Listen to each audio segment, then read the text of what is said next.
Welcome to another episode of Fight the Burnout. So today we have a paramedic, ex-paramedic. He's just recently stopped practicing as such, but he was frontline for 20 years, but has been actually, having his fingers in the pie as such for the last 40 years.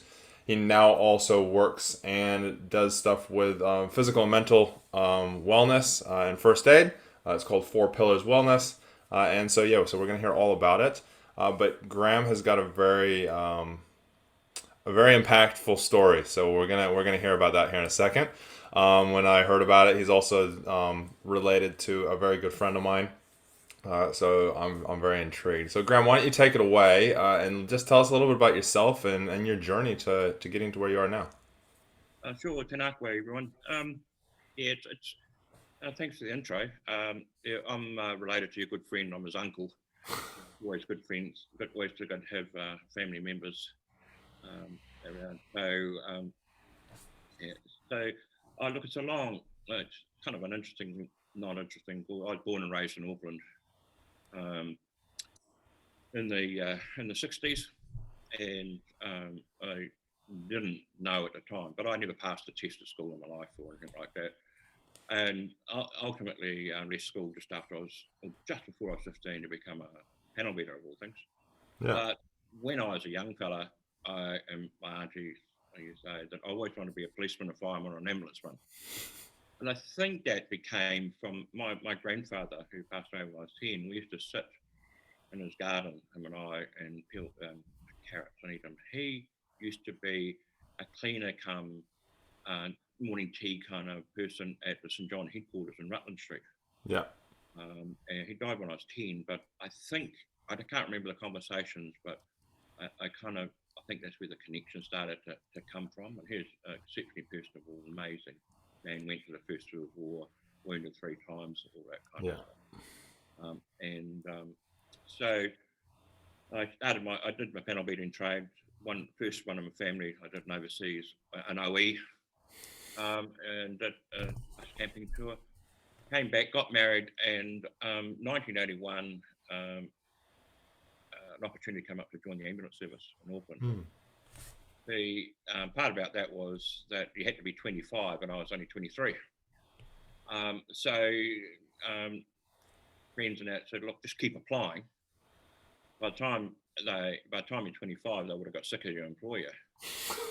Like, yeah, and that felt weird. So anyway, I applied when I was 23, and 3 months later, I started in May 1981. I started my career as an ambulance officer in Auckland. So that's where that's kind of where my career started. It was the early days in National Ambulance Officers Training School and so on. So everybody went through that. A lot of volunteer ambulance officers. So the paid staff were only really starting to develop. Yeah. Also, at that time, the intake for Auckland Ambulance at the time, there were 5 of us.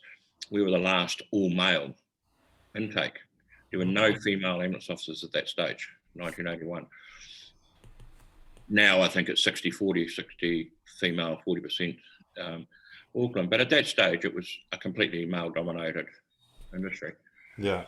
I spent about 3 years in Auckland and had an opportunity to very competitive in Auckland to further qualifications. They had to work and then apply to do further qualifications. Really competitive. And a role came up in a place called Colverton in North Canterbury, and sole charge. Yeah. I applied for that again, not thinking I'd get it, and got it. So we moved to Colverton mid-80s, and that was baptism by fire from an ambulance point of view. So in Auckland, the largest ambulance service in New Zealand, lots of colleagues, lots of people to bounce ideas off. And here I was in the largest area for one ambulance in New Zealand. And so you learned a lot very quickly because you were it. There's no one to call it. No cell phones, no helicopters, anything like that. You were it. And love the community, love the people there. But then to further your career to become an advanced paramedic, so I went through the next level and then wanted to become an advanced paramedic. I was invited to go to Christchurch. So I worked frontline in Christchurch another few years, and then was offered a position at the National Ambulance Officers Training School as an instructor for all ambulance personnel in Central North Island. So below Bombay's hills out of Auckland, and a line across Lake Taupo, and all the way across east and west coast. Yeah. And loved that job. It was and a lot of work with volunteer ambulance personnel throughout the country.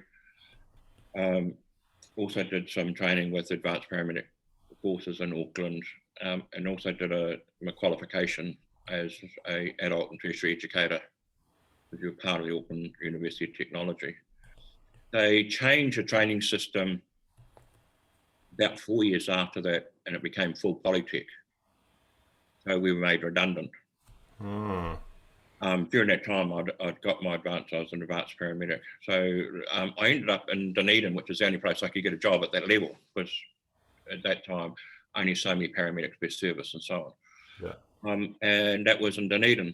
So I went to Dunedin as an advanced life support paramedic, aeromedical specialist, NTQA assessor, mentor at Esquire, Dipstick and Bar, and did frontline work there, and also as a mentor and assessor for NTQA. As you do with any career, you have your ups and downs and so on. So the time I was in Dunedin, I was divorced, had 3 boys. They came, sometimes I'd live with us in Dunedin and so on. But it wasn't until, so there's, as you know, lots goes on during your career.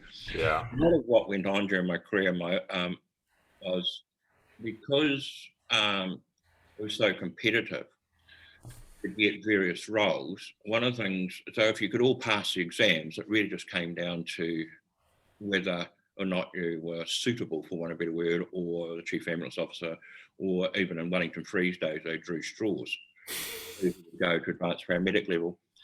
So I had, all through my career, had been experiencing these kind of jobs that I've been to, which, you know, I particularly struggled with. And dead people were easy for me, irrespective of the damage done to them, because I had no input. They were already deceased. Yeah. The inputs that I had that created most problems were people who I had engaged with and you can't help it, at an emotional level. So I did everything I could to save their life, but they ultimately died. So you engage with them or their families. And way back in about 1982, I had my first, what you'd call it, first identifiable period of what we'd now call post-traumatic stress disorder. Yeah. And it was a woman who, I went to a house fire on my own, basically my own injuries, and a woman was on the ground, wrapped up in a blanket, and she was 100% burnt from a house fire. Still conscious, talking to me. I was sent because there's no one else available, so you're on your own. And so she was talking to me, I was talking to her, and I had to pick her up to put her on the stretcher, but you can't use a normal metal stretcher. So I had to pick her up in my arms, and all her skin and everything came off in my arms and stuff, and put her on the stretcher. While she was on the stretcher, while I was waiting for assistance to come and keeping her cool, a police officer came, tapped me on the shoulder and asked to go with him. And I was a bit busy right now. And he said, no, you have to come.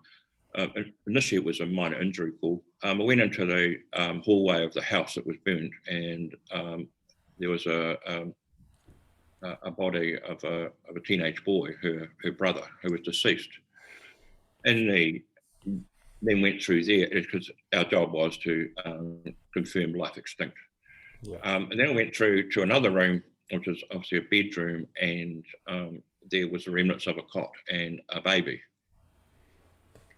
So I went, life extinct. So I went back to her, and she knew I'd been away and came back, and she said to me, Graham, where's my baby? How's my baby? I knew she was going to die. So those are the kind of things that challenge you for the rest of your life. Do you tell the truth or a lie?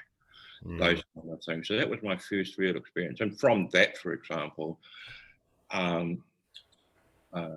whenever I smell say mutton cooking, and I can't go to somebody who's cooking mutton because that smell triggers me straight back. So my experiences are real time, and I experience the emotions I wasn't allowed to experience at the time. Yeah. That makes sense, right? Makes total sense. Been there. Yep. So, and throughout the career, there were lots and lots of similar incidences. Yeah. So while I was in Otago, and as things happen, as they do, lots of things all occurred at the same time. That the partner who I had at the time decided to run off as a firefighter, and the chief ambulance officer at the time, there's sort of inappropriate stuff going on, and we had some conflicts. And one of the interesting things was that there were only two of us that were NZQA assessors. So like volunteers would do their training, and then I have to come and work with an advanced paramedic or an assessor. Yeah. And the thing for them is they'd come from the rural areas. I've never worked in an ambulance service, and I'd see more on a shift than I'm probably likely to see in 2 or 3 years. So they hunt for it. We loved having them, and they were the chief ambulance officer. We had about 70 plus people to go through, and we're two of us, and we approached the chief ambulance officer. We need more assessors. And he said, no, we don't. What I'm going to do, he says, because he had ultimate, he was going to sign them all off as having completed. And I said, well, you're taking away a critical part of their development and everything else. So we had those kind of conflicts and stuff like that. And I got, with everything else happening, I had been depressed before, but I knew I was really depressed at the time. So I resigned in the role, but was asked not to resign. A number of things occurred that ended up that I couldn't continue anymore in that working in that particular role. So one in one way, I was getting a message saying, "Take your holidays, get well, then come back," and then the other one was a trespass notice. So yeah. So okay.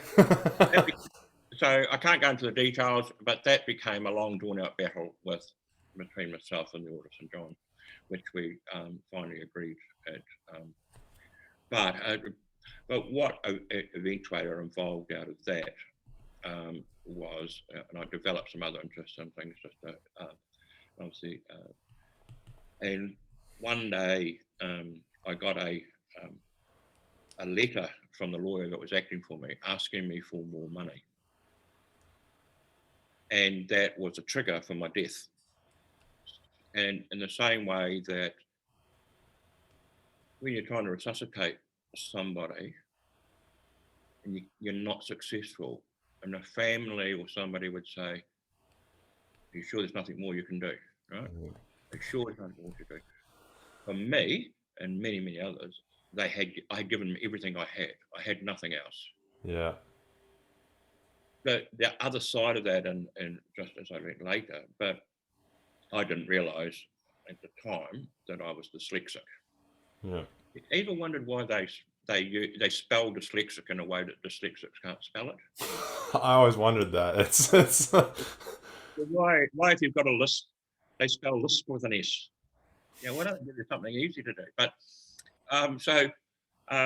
and I didn't find that out until I was about 50. But so when I joined the ambulance services to pass a test, I was petrified because I don't read or anything else like that. yeah. So I met one of the old ambulance officers was there. Said, "Don't worry, Graham. All you have to do is write an answer on every question, spell drug names correctly. There is a mark if you don't spell." And they had 10 true or false questions, right? So if you run out of time, just tick one side or the other because you'll either get 6 marks or 4 marks. right? So exam technique. So I use that and I write as I speak. Yeah. So a 1 hour paper would take me 15 minutes and I'll be finished. And Yeah. they'd be reading it because I didn't make any sense. All I'd look at is, had I spelt the drug name correctly? Was there an answer on every question? I'd pick one side. And because anatomy and physiology and all that other kind of stuff just came easy, you know. Yeah. So I always got enough marks to pass. And I actually got 80 one day, which I was overwhelmed with. But I got enough marks to pass. Most of the time I was bottom of the class, certainly in the advanced paramedic, you know, academically or from written, you know, but always top of the class practical. Yeah. And I maintain that patients don't want to know whether I've got a certificate that says passed with distinction because I've got 100 or not. So, No. so that was my, that's how I got through all the papers at, and all the written stuff. And so while people were studying anatomy and physiology and going through that, I was just writing out adrenaline 100 times or levodocaine or something, so it looked correct. Yeah. Yeah. Gotcha. I don't know how it all evolved, but anyway, long story short. So then I received. So for someone like myself, to get better was quite a struggle, if that makes sense. But I had Yeah. to get better for the next one, for the next one, for the next one. So this particular letter, this letter arrived. It was asking me to provide something that I didn't have. Doesn't make sense. Yeah. Makes total sense. Makes total sense. You've got everything that I have Yeah.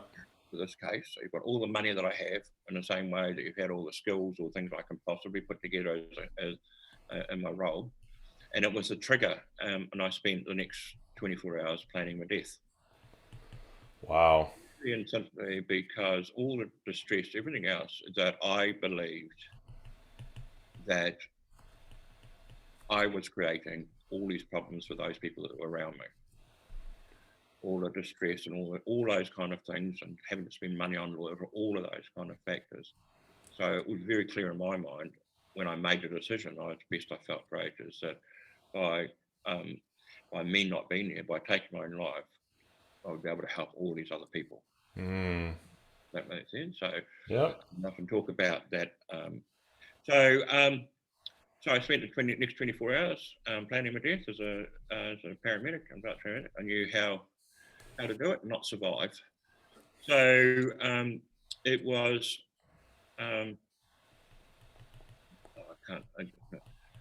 The sensation is unbelievable when my first waking moment was in intensive care. And I just remember opening my eyes and it was very, very bright, very white light bright. And I can really recall saying to myself, kind of, oh shit, so this is what it's like to be dead. I hadn't been dead before, so you don't know what to expect, because I had no expectation that I'd be alive. The next waking moment, I was surrounded by white all up around my head, and it was still very white all up around my head. Julie, who's now my wife, we've been together 20 plus years, and my oldest son were looking down at me. And I thought, I must be in my coffin. The white, you know how you think of a white. Yeah. I was convinced I was in my coffin. I had no concept that I had lived, none whatsoever. So it took me, I went from there to medical ward and to mental health ward. It took me weeks to even comprehend that I'd lived. And then what do I do now? Because there were no plans, no nothing. That was, so from there, it was, about fight and flight. Yeah. Well, I can now explain that I was in a primal response for weeks. Yep. It was demonstrated when a nurse came to me one day. It was after being 4, 5, 6 weeks. It was like, Graham, you haven't filled out your menu planner. You've got to tick all what you like to eat. And I told her very politely that what she could do with that menu planner and the pen and everything else, and told her to get out of the room. The afternoon nurse came on, who I knew from ambulance, came on, Graham, what's going on? And I said, about this, and I've regressed, and all the notes on regressed, and I've become really aggressive and all that kind of stuff. Yep. And she said, that's not you at all. And I said, well, it was as simple as this. She was asking me to make a decision about what to eat. in such a state that I'm just making a decision about taking a breath. Yeah. So that was overwhelming for me because you're in that primal state. I just couldn't answer that question, and it was nonsensical. They put Yeah. food in front of me, I ate it. I couldn't tell Yeah. you what Yeah. it was. Basis of primal response, right? So I'd eat it. They'd ask me to go and have a shower. So, would you like to go and have a shower? And I always say no. Yeah. If they asked you a question, it was no, no, no. If they told me to go and have a shower, I'd go and have a shower. Yeah. So that's it was just a period of recovery, and developed doing Paramedic consultancy, developed a business model, which I'd started beforehand. The accountant that we're with said to Jordan, don't worry, I'll look after all your business stuff for you. You don't need to worry. After having to pay back a whole lot of money to the bank and increasing our mortgage because we couldn't work out what was going on, it turned out about 2 or 3 years later that he had stolen about $40 million off us. So you got thrown even more stuff.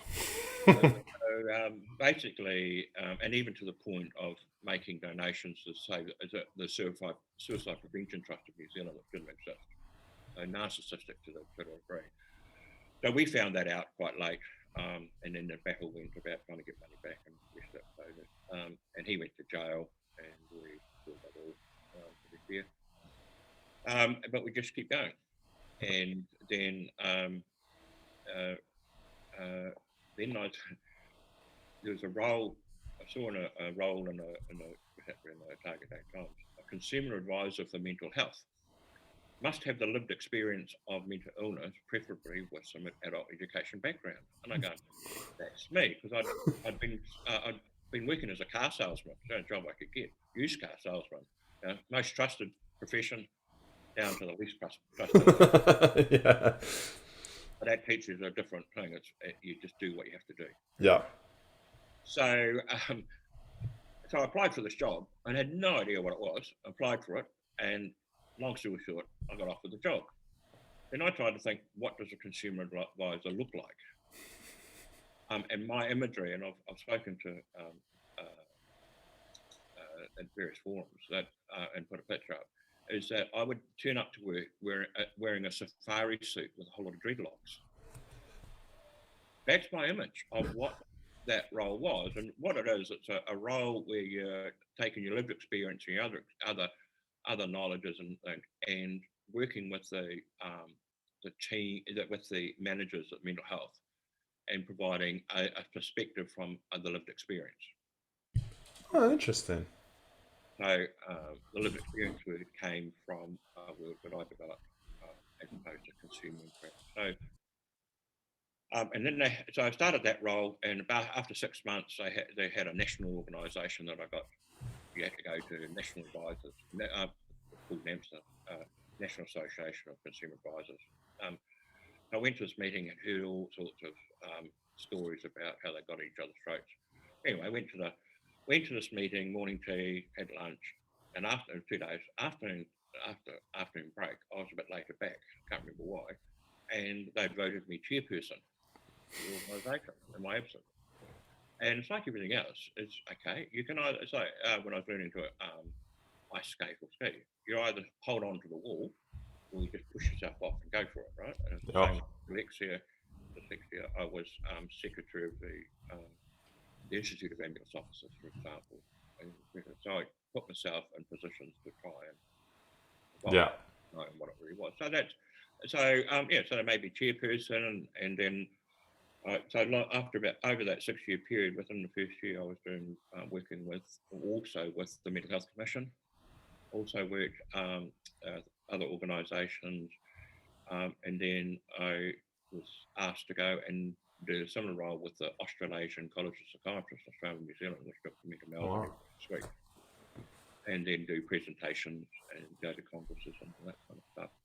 And so my personality, and I was on a committee, one of the committees I was on was the Therapeutic and Evidence-Based Practice Committee, right?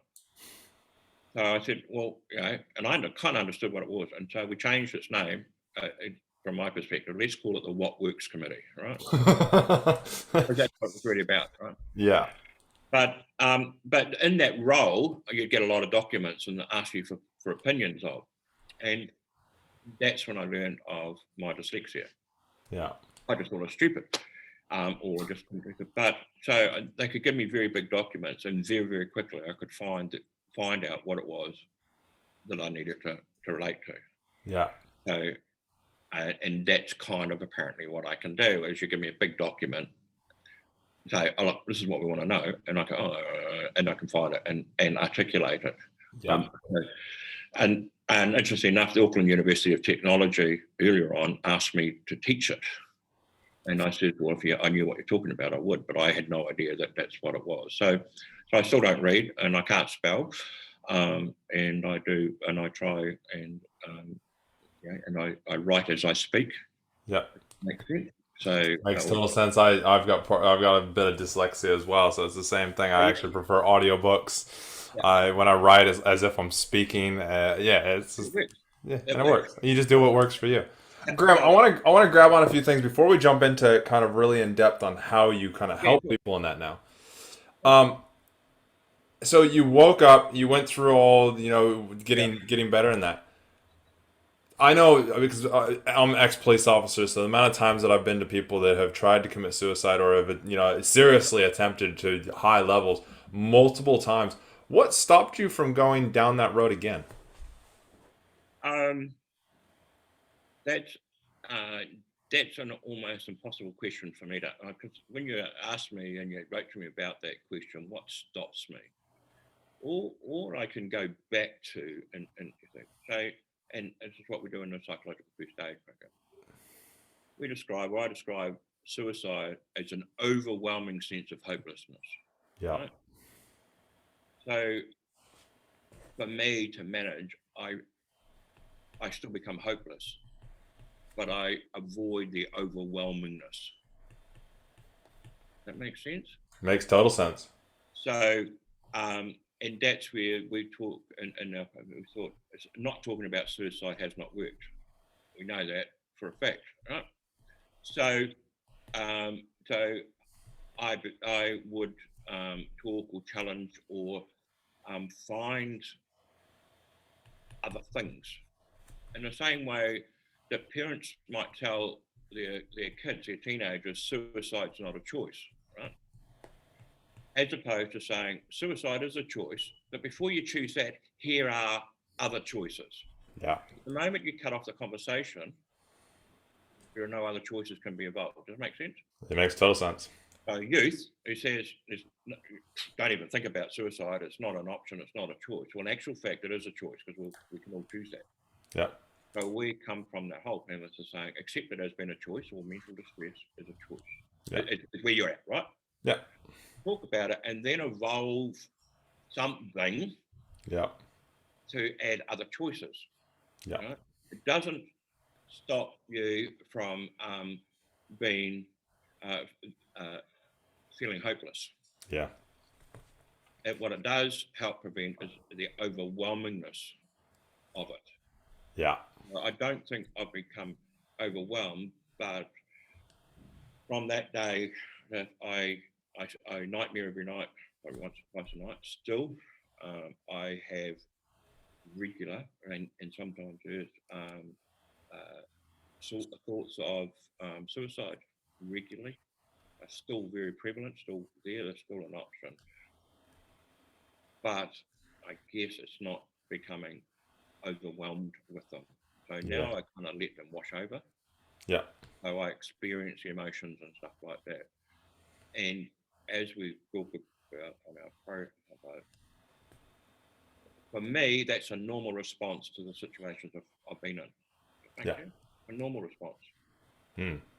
We take that back. Sadness is a normal response to an abnormal situation.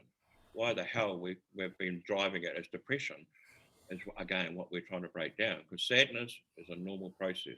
Yep. You need to go through that sadness. It's not suddenly depression that needs fixing. It doesn't need fixing. Anxiety does not need fixing. It's our survival response. But now, because people are anxious, COVID, of course they are, because it's our survival response. Yeah. Well, correct me if I'm wrong, but from what I understand, anxiety is a fear. It's a survival response to a fear that we have. It's a survival response, full stop. Yeah. Irrespective of it's a fear or a challenge or whatever it is. It's a survival response. And we generate that. The whole point of generating that survival response is to seek opportunities to survive. Yeah. If only depression and what they call generalized anxiety disorders are when they become to a point they're interfering dramatically in your day-to-day life. Yeah. Other than that, they are normal responses to abnormal situations. So it's actually very, very, very normal and exceptionally important that we are anxious about what's happening with COVID, just as an example, Yeah. because that enables us to survive it. Yeah. It enables us to be able to figure out how to protect ourselves. and and they're all different for each individual. Yep. So, and that's exactly what it's about. So from that day on, I accept that this is my illness for going to be in the same way I've had a cardiac arrest. How'd you accept that? Well, I accept that in the same. If I was a medical terminology, like medical, I had a cardiac arrest in 2001, ended up in intensive care, can't do the job I love anymore, etc., etc. Right? And for the rest of my life, I'll have to take medications to help manage it. And if I overdo it, I'll get another heart attack, which could kill me. Agree? Yep. Understand the concept? Yep. I didn't have a heart attack. I took my own life. Yeah. And I end up in intensive care and I'm on medication for the rest of my life. And if I allow it to and I don't manage it, it will kill me. They're exactly the same. Yep. Yep. Totally. What made you want to manage it? Right? What made you want to manage it? That's a really good question. I guess unfinished business. Okay. How'd you come to awareness of that? Well, I don't think I've never had a light bulb moment. Okay. I've never had a light bulb moment. And I guess people put, it might be this thing called resilience. Yeah. I mean, I believe, first responders, especially, and this is why, this year we're interviewing just first responders at the moment instead of normal, because I'm like, first responders are some of the most resilient people in the world because we see and deal with some of the most traumatic things. And so we can overcome things if we want to. No, I wouldn't say that if we want to. It's not how I would. Yeah, I guess that's probably the wrong language. I knew the answers all the time. Right? Yeah. Not my career. I wasn't allowed to. Why do you say you weren't allowed to? Well, to be the best I could be, right, and competing with everybody else, the last thing I wanted anybody to even consider that I was struggling with some of the jobs I went to. Yeah. Remember the St. John organisation and it's a military-based organisation. Yeah. Yeah. So if you could pass the tests and do the job, the next level would be, and there was no doubt that many people I work with, if they said, "Oh, Graham's struggling a bit," they would have gone straight to the chief ambulance officer. He won't make a very good advanced paramedic, right? Yeah, because the competitive side, yeah. To get better. So, and that no matter whether it's a police, fire service, business, or anything else, not being allowed to accept that that's how you feel the emotion of what's going on and deal with that emotion. So it seems essentially, we'll take that first one that I talked about, another one builds, another one builds, another one builds, and it just keeps building to the point you become overwhelmed with solutions. Does that make sense? Yep. Never been allowed to devolve what was happening to you in a way that was useful. So even now, that in the latest research, critical incident distress briefing are now been proven to cause more damage than good. Huh. Yeah, isn't that interesting? That is, because I always found, like, with myself, when we did when we did a briefing where we were, I guess this is the difference, where we were expected and asked to talk about our emotions and what we went through. I actually felt better afterwards because I was like, oh, I actually felt accepted by my team because they weren't in that thing of where they Yep. And what they cut found, cut the feet out from underneath you. but there'll be others in that team that were unable to express their distress Yeah, for whatever reason it being, right? Or didn't felt challenged by their role or whatever it might be. So they would tell a story or whatever. And that's the stuff that's come out, is saying that nobody will actually express what's really happening for them in a critical incident distress briefing scenario um, because it doesn't have a script, which is what you started out with at the beginning of the day. It doesn't have a script. And if you're with your peers, do you really want, you know, the I'm not judgment. all that sense of judgment?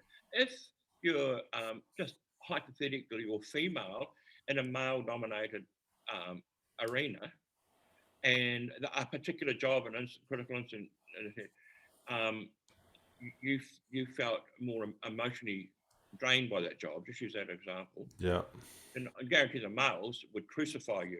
See, told you, bloody woman shouldn't be in this and shouldn't be this and shouldn't be this and shouldn't be this. yeah, So they wouldn't. Why would they? Any more than why would I? They started doing enabling counselling for ambulance officers when I was in Chicago. But to get it, it had to have the chief ambulance officer's approval. yeah. We know that to have anything like that, it must be anonymous and free, and nobody should actually know. They just pay the bill, but he had to have. Well, who was it?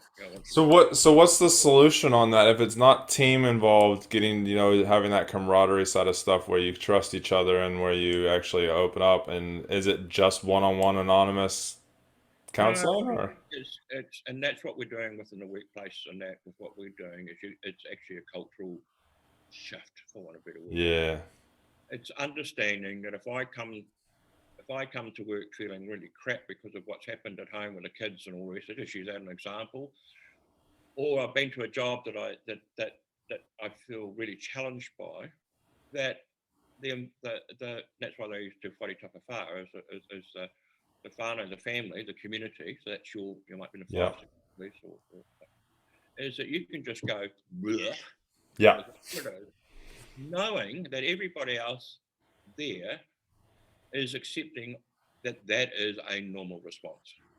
yeah. Which is what I was kind of saying before. Is some of the units that I worked on, the ones that I felt I could do that, and I did do that, are the ones that's how we lived and that's how we were. It was okay to be not okay, as the slogan goes. Absolutely, but we're not that far down the track yet within the fire service and the police certainly within Oh, most areas most areas you're not, because there isn't that acceptance. the fire service do it better than probably anybody Mm. because of the groupings that they have. Oh, And I think rural firefighters do it exceptionally well because they're part of the community and so on. And that's just kind of linking first responders and the same. And just to give an example, if a firefighter in a rural community, volunteer firefighter, at a fire breaks their ankle, right? They have a physical injury. You'd agree with that, right? oh yeah, yeah. Oh, I know where you're going with this one. Yeah. Right. So they have a physical injury. Um, this is where the four components come in, right? But the psychological impacts of that are very profound. Yeah. So for example, if he's a self-employed builder, how's he going to manage the job, all those other kind of things, right? Mm-hmm. Has to do things. If he's a father and has kids, he's got that to process as well, 60% income at home, all the rest of it. The community side of it is he's letting down all his firefighter. I broke my hand when I was on diplomatic protection. Went through all of that. First thing that went in my head is, how am I ever going to shoot a gun again? And I went to worst case scenario because I was already in a mentally bad place. Went to worst case scenario, I'm not going to be able to do this. I'm not going to be able to do that. I'm going to let these people down. I'm not going to be able to make an income. Absolutely. All of it. Yeah. That's why what we've been driving and been working on is that nothing happens in isolation. So when we're doing physical first aid, you need to understand, and all of these factors come into play. And that again is about, so how do we kind of deal with it, was actually understanding and develop it. There's a thing about knowledge, understanding, Hmm. tolerance, and acceptance. First thing you need to do is develop some knowledge. Yeah. Knowledge leads to some understanding, right? The understanding of a situation allows you and others to be tolerant, Yeah. right? The final point is acceptance. And the cool thing about acceptance is you don't have to agree. Oh. You have to agree whether people and the way they're living is right or not. Acceptance doesn't require that. All acceptance is because you've got some knowledge and understanding, you've developed some tolerance, and they're okay. All right? Yeah. And that's the one thing. When you accept something, you have to agree with it. No, you don't. It's actually part of that, and that's what makes up, when we talk about again around that model. That's a family, whānau, community acceptance, right?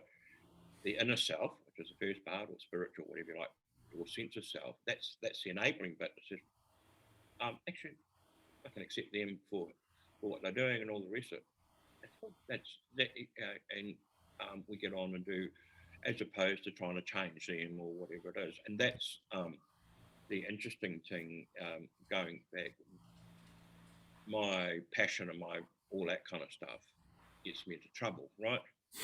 After my illness, after my hospitalisation, when I was trying to rebuild, one of the things I learned that. So one of the things I tried to do was change who I was, right?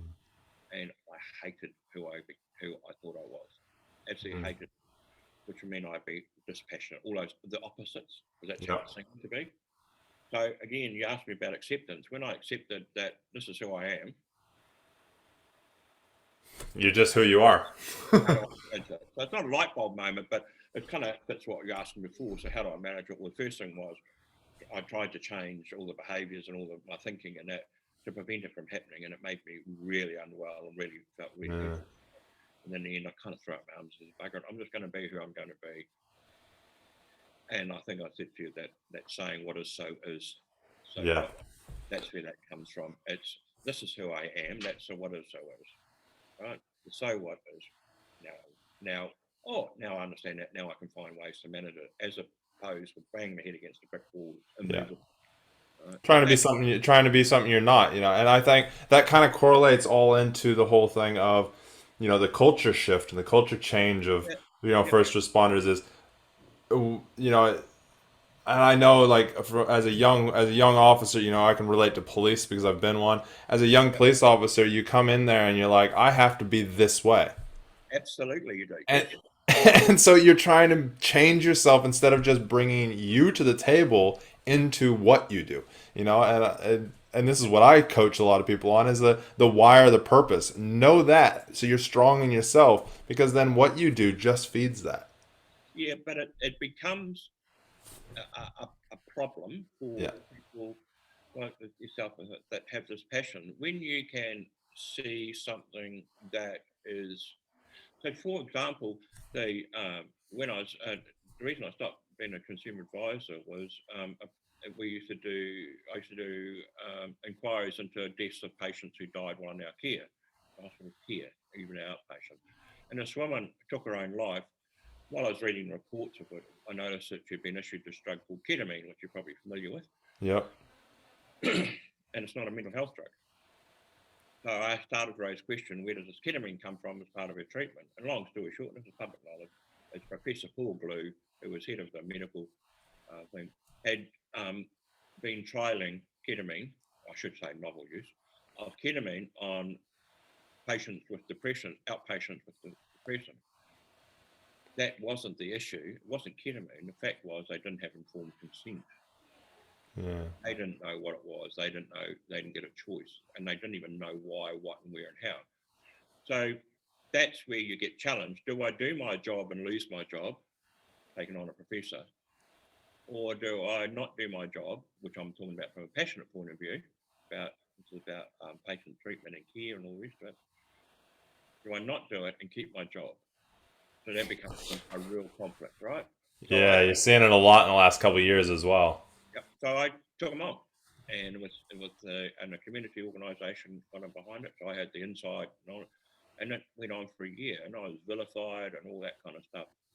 And they kept changing, talking about ketamine. It became an issue of ketamine. It was never about the drug. It could have been water for all I cared. But the Yeah. fact was, the people who've been administered it without their knowledge and without their consent. That goes against everything. So long story short, he got a slap on the wet bus ticket because all the QCs argued that it wasn't a trial and it wasn't off-label. It was a novel use. And so he got a slap on the wrist with a wet bus ticket by the Health and Disabilities Commission. That made it very difficult for me to do what I was going to continue to do. So, because you need that to be able to interact at that level. So that's kind of, so that becomes a challenge, whether you're in the police and the fire or whatever. Yeah, all of it does. If you see something that you know inherently within yourself is inappropriate or wrong, do you speak out or not? So you're holding it. It comes down to your values in that as well, because you're passionate.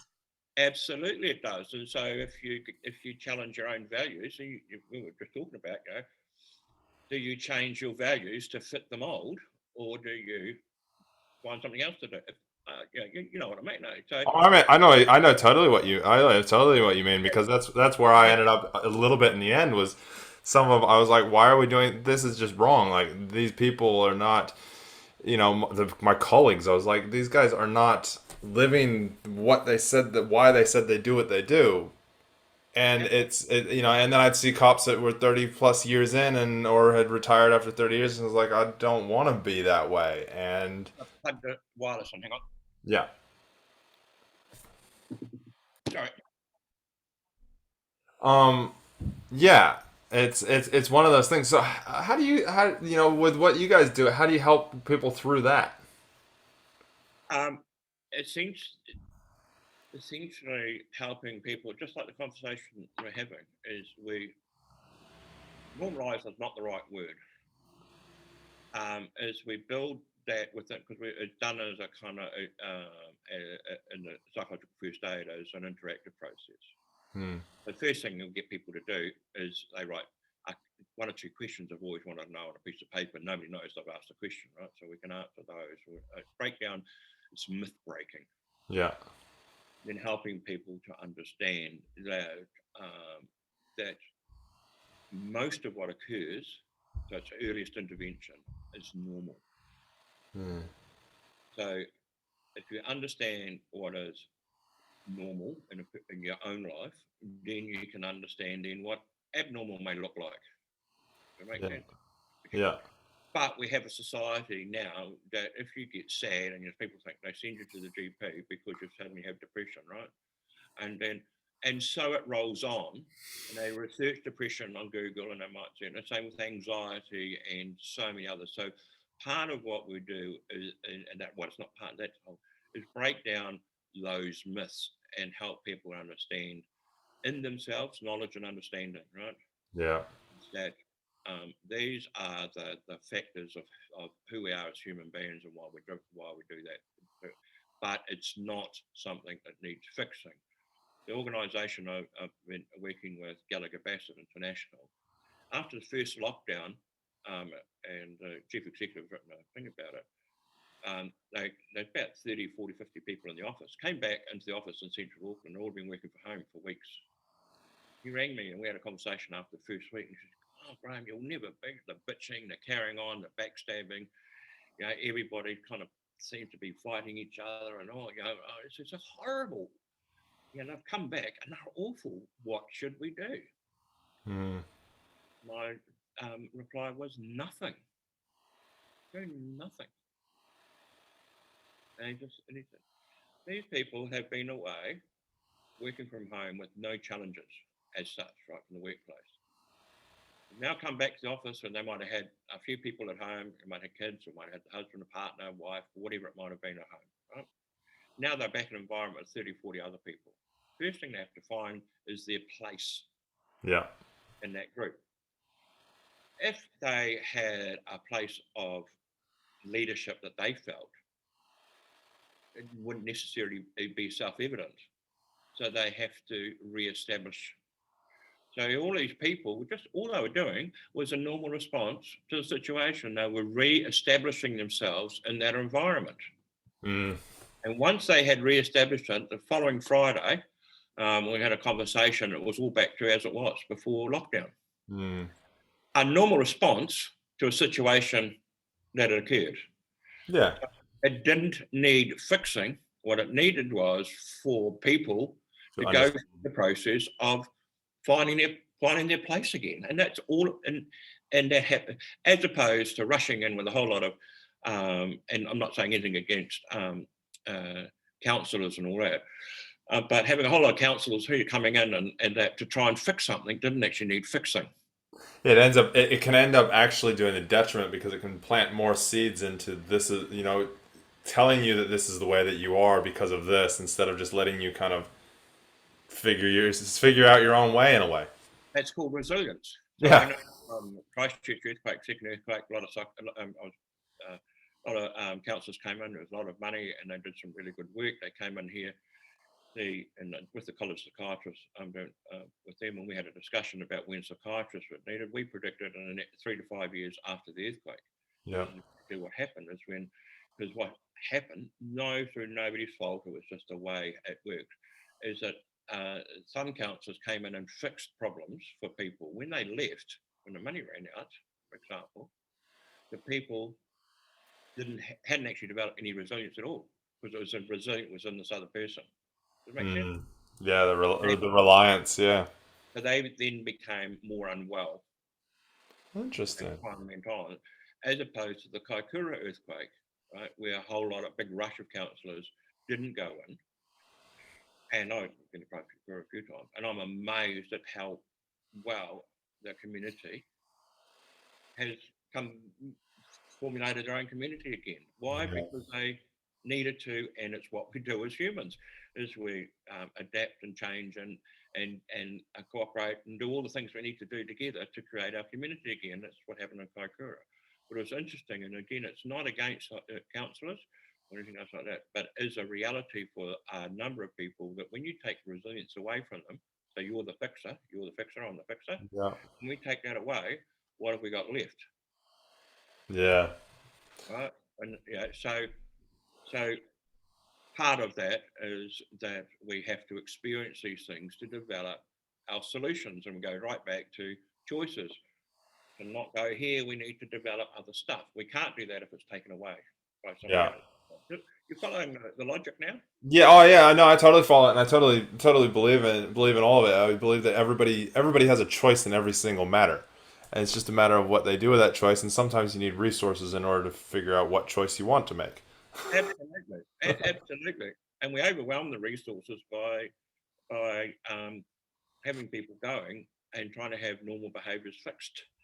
No, it's not. Yeah, it's never about. I mean, it's like coach people all the time. I do a lot of the coaching and neurolinguistic programming and stuff like that. I'm like, PWD. I'm not fixing you. No, no, no. I'm letting you uncover what you need So, and what what you want. one of the things I've always wanted to do, and I've planned it for a long, long time, is to write a book. Yeah. But again, just being man, it's a different book. So I write my story on one part of the book, and the other part is goes side by side. Is it's your story, right? Yeah. And I write the first paragraph to each chapter, but I don't number the chapters, right? And it's called My Story: A Journey of Recovery, and you put your own name in, and things mold in the spiritual side. It's a book that will always grow big enough, no matter how much you want to put in it, right? So my Mm. story is just a story, right? Just a story, and it might be interesting to some people, Yeah. but And they'll it's not. all interpret it different ways.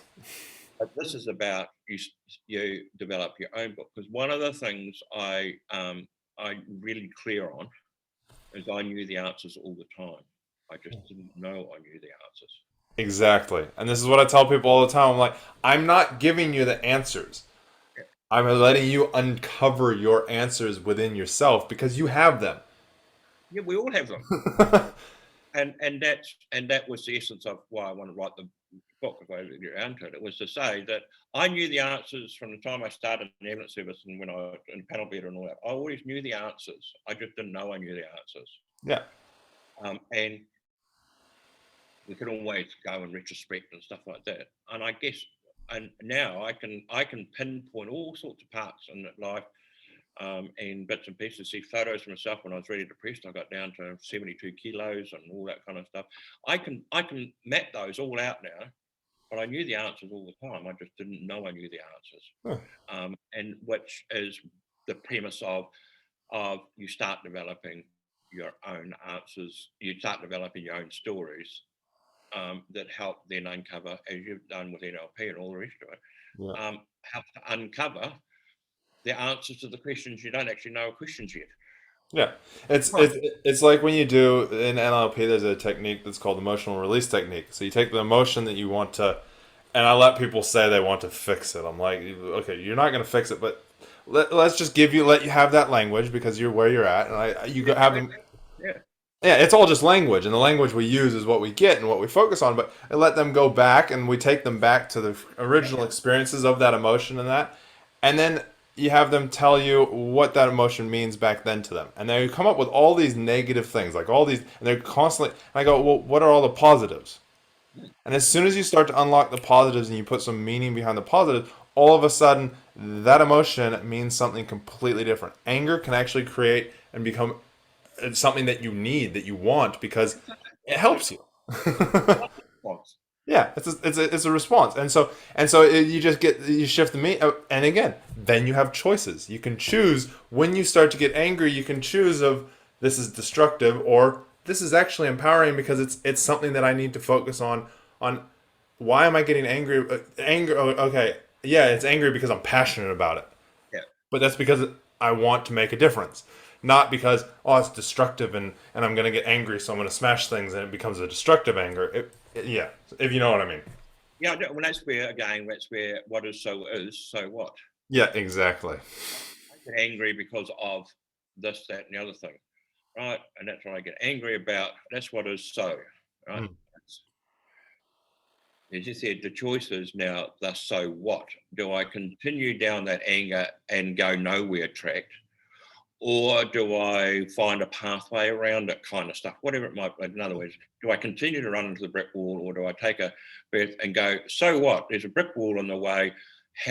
What are some ways I can get around it, over it, or whatever it might be, as opposed to trying to drive my head through it? That's kind of where Yeah, that comes from. exactly. Exactly. I say a lot. It is what it is. It is what it Because it is. is, Yeah, it is. and everything's happening for you because it is what it is. It is. And it's just the same way of putting the same thing. So It now, is. It is. It's just different language, but saying the same meaning. and then you asked me earlier on about, acceptance, right? Yeah. Of illness, right? What is so is, my diagnosis is, PTSD with, chronic depression, right, and suicidal ideations and stuff. What is so is, that's who I am, right? Yeah. Now I just deal with the so what. Yeah. It took a Yeah. long time to accept that that's who I am. Yeah.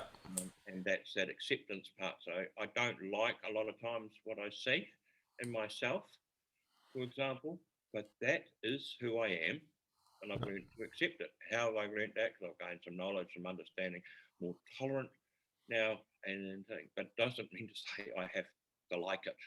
Yeah. And that's It's like myself. I'm like, I always have. I call them the demons, those little voices in your yeah, head that tell yeah, you those different things. And I'm like, and people go, oh, can you get rid of them? I was like, no. They're no, part of me. I now dance with them. So many people try and get rid of them. And they shove them behind.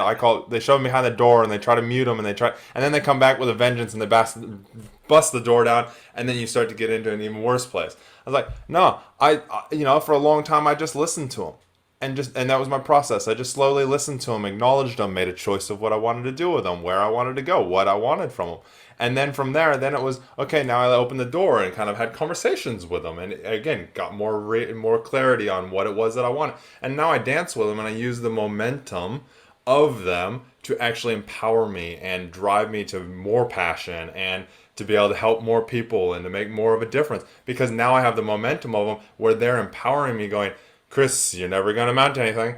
Oh yeah, okay, yeah, I know that you're there, but I now choose to dance with you and take that. I'm not going to amount to anything. I'm going to amount to something, and this is how I'm going to do it. but again, it comes. People often say, "Am I successful?" now will define success. I'm still alive. Exactly. That'll do. Yeah. I don't have any money because people keep stealing it, but I'm here, and you did right, and so part of that management, for example, when I get triggered, Yeah. and it could be when I came back to Christchurch last year, I was really unwell for what I call myself unwell. So I've been triggered all the time. So I have a lot of frontline work here. Yeah. So what happens now is that I just allow it to happen. Yeah. Yeah. So if I'm feeling frustrated, annoyed, sad, and all the rest of it, and tearful, I allow it to happen. So what I end up doing is experience the emotion I wasn't allowed to experience it. Yes, exactly. It's the same And exact thing. I shut all my emotions down, and they just it doesn't they work. actually destroyed me. They never shut down. They just get I stuffed. don't know, right? No, and this is why like I'll have conversations with people, and they'll be crying, and they're like, "Oh, sorry, I'm crying." I'm like, "It's awesome, you're crying. That's you releasing emotions and letting things out. And Tears we are amazing." normal response to the situation we found ourselves in, whoever it might be. And so while you're in a paramedic situation, and you've got somebody here who's just killed somebody, and you're trying to save their life, you're torn between why should I be trying to save this person's life, right? Who's just done all these terrible deeds, um, versus I've got a job to do. Right? So, and you do the job, but it doesn't stop you having those feelings. And so you hide them. So when you get triggered, then you can experience and that's what I mean about managing it, is that I can experience those emotions that I really want to experience about the anger, the frustration, and all that other kind of stuff, as opposed to holding it. But I don't know. The problem is, I've been around. I don't know when they're going to happen, Yeah. and I can be triggered anytime. You might say something, and so on, at various times. Come on, just somebody just come on and say, yeah, come on, that's it. That's all good. So yeah, so and this is where I always believe that you do have to look after yourself in that, and sometimes you have to take those breaks, and you have to take a second and go, ooh, actually, like I'm watching a TV series on Netflix at the moment called Chicago Fire. Now I was never a firefighter, but there's a lot of trauma stuff in there, and I see it. And like last night, I was watching stuff, and I was like, ooh, actually, I'm getting triggered a little bit by this. Ooh, it's bringing up that memory of that job that I went to, or that person that I dealt with, or that thing that I went to, and I was like, it's okay. It's good. It's good that my mind is releasing this stuff and letting me feel these emotions and get goosebumps and have little tears come up during a TV show that's all acted out, because I've gone through it, and it makes me a stronger person. So, what it is, isn't it? Yeah, it is what it is. So, no, that's awesome, Graham. How do people get in touch with you if they want to find out more about the four pillars? It's just, I mean, it's just in my email. It's g.roper@extra, and I can just. Perfect, cool. Well, we'll put your email in the description of this podcast That'd be when it's great. all posted up. And yeah, I guess the only last question I have for you, which I always like to ask everybody, is what is your top tip to self happiness? You asked me that, and that's when I put that down is just remembering what is so is. Yeah, I like it. I like it. Awesome, Graham. Well, any last words before we wrap up? No, that's great. Good to chat. Awesome, Graham. Well, thanks very much. And everybody, there's been a lot today. Graham's given us a lot of insight. I've learned a whole bunch today, just seeing and looking at things in a different way, different perspectives, and also just realization of a lot of things I already knew. But just take one thing away and just start working on it. Just start, living and accepting, because when we take just one thing that resonated with us, then we can actually, develop and grow from there, and then come back, listen again, and keep going. If you haven't liked and subscribed, you haven't, if you don't follow us, make sure, we've got lots of good episodes coming up, and lots of good episodes that we've already had. So thanks again, and thank you again, Graham. And till next time, everybody, we will talk to you again soon. And remember, keep training hard so that mind, when it's tested, it has it a little bit easier.